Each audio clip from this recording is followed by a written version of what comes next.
Македонското рударство и полека излегува од кризата во која беше навлезено на крајот на 2008 и почетокот на 2009 година.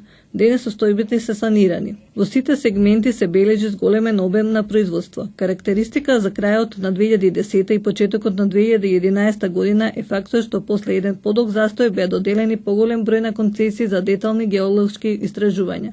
Ова го соопшти председателот на Асоциацијата за рударство Николај Чопдиколов, актуелен директор на рудникот Бучим. А сите знаеме дека деталните геолошки истражувања се предуслов за отварање на нови рудници.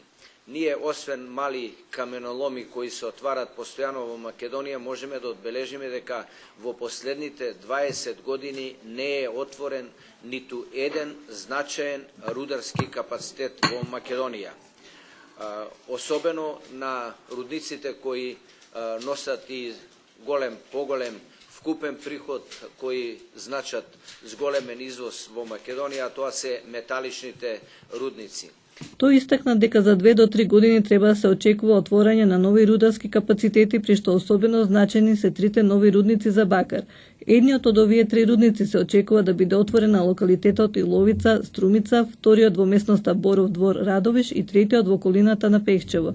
Во овие локалитети се очекува да бидат инвестирани над 200 милиони евра. Според сегашните согледувања и досегашните истражувања кои се вршени на тие локалитети, реално е да се очекува за 2-3 години да поникнат значителни руднички капацитети.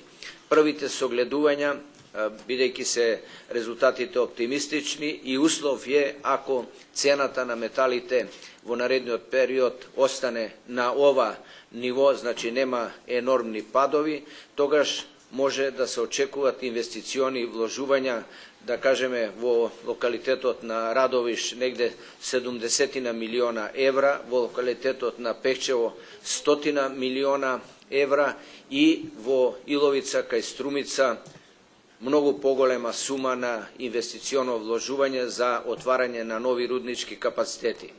За прв пат во Македонија ќе се појави производство на готов бакар. Тој ќе се произведува во новоизградениот објект во рудникот Бучим Радовиш.